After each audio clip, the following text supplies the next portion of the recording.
Hey y'all, welcome back to my channel. Today we're going to be going over the Atomos. Now, this is the first Incarnon weapon that is a beam weapon.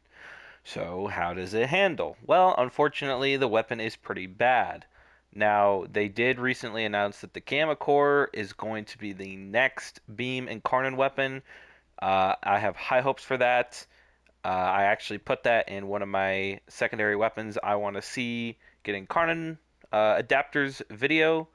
So I'm hoping that that one's much better. But yeah, unfortunately, the Atomos is pretty bad. So let's just get into it and I'll show you why, what I think, and final thoughts at the end of the video.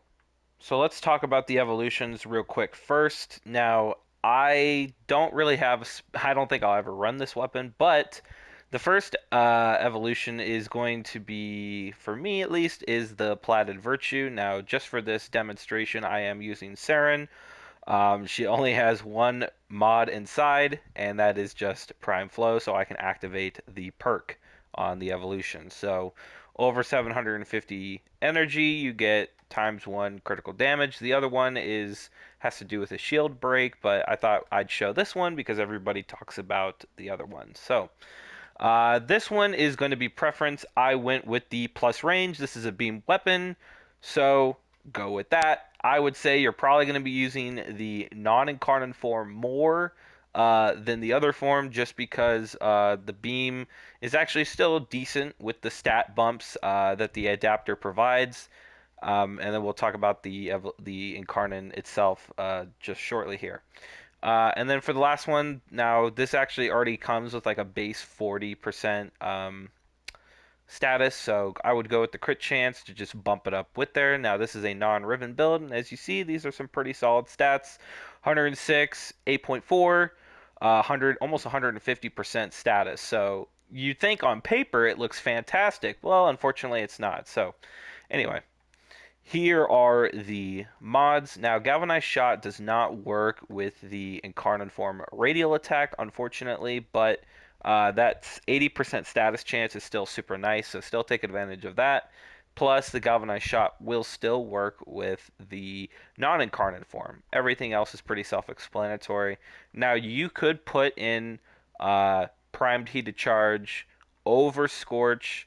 I just didn't do that because the weapon already has a base amount of heat, and when you get into the radial attack, you completely lose that heat, and it turns itself into blast. So try to reapply heat and still have a little bit of balance and not overpower say viral and stuff like that. Now you could put a Bane mod in there instead and maybe take out Galvanized Shot. Maybe you don't need to run the status, or maybe you have a Riven and you think it's pretty good. Slide that in there, no problem. Now, you're probably wondering too, well, I see impact in there. Does hemorrhage work?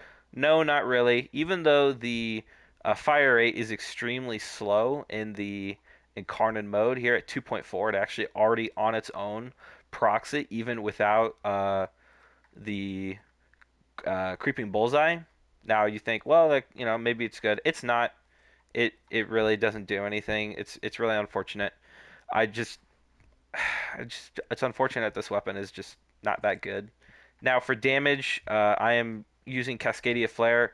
It is the most amount of damage you can get when you get the heat status effect, which this weapon is very good at getting since it's a beam. If you don't want to use Scorch, then I would use Secondary Merciless or Secondary Encumber. I did try it with those, thinking maybe it's better, with Galvanized Shot. Not really.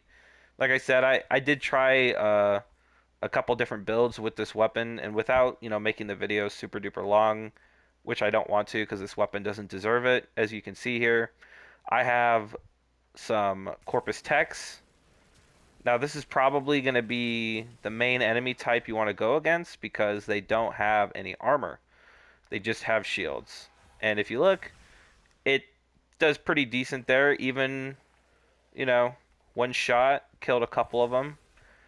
You're not going to be getting a whole lot of kills with this Incarnate mode if they have any form of armor. You're going to need an armor strip. And I know a lot of people run that, but Typically, I don't run armor strips. I just rely on the weapon to be good enough to take care of the enemy for me, or I have an ally that, is running an armor strip. But if I take it into one of the tougher enemies in the game, and you'll see it does absolutely nothing. Completely nothing to them. It does nothing. And if I use the non-incarnate mode, takes a minute, but it'll get to them. Hold on, let me reload real quick.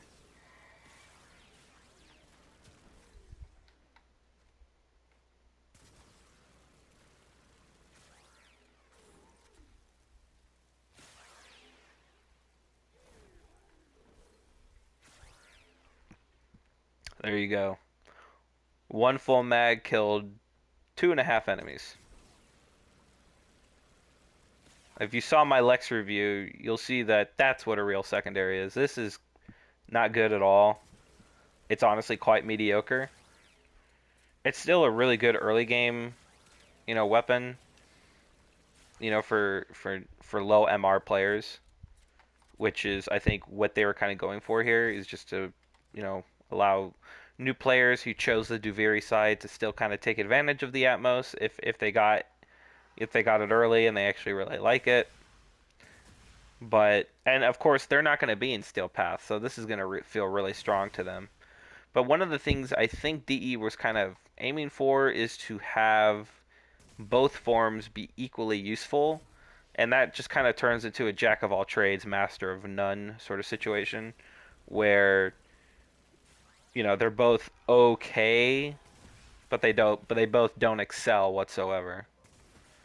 And if you get into Steel Path, these are the enemies you're going to be seeing. Very high armored enemies that can shred you instantly. So you really don't want to waste your time whittling them down with this alt fire or even the normal fire, because they will kill you. They will ignore you completely and just shred you. So that's my build. Don't use it in Steel Path, and if you do, don't use it against Corrupted. Maybe Grineer if you've got a Bane mod in there, but no, this weapon is kind of a no-go to me. I would stay away from it. It's not very good. And that brings us to the end of the video. Short and sweet. I talked about how this weapon is not good. Stay away from it. If you did happen to pick it up, try your best.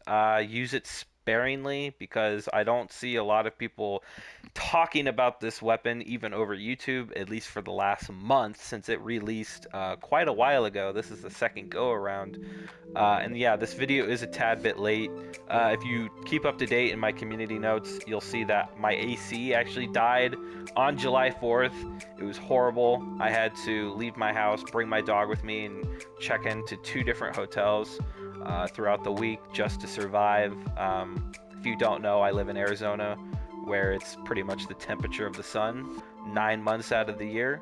So yeah, it was pretty rough. So I appreciate your patience waiting for this review, but that's my review for the Atomos.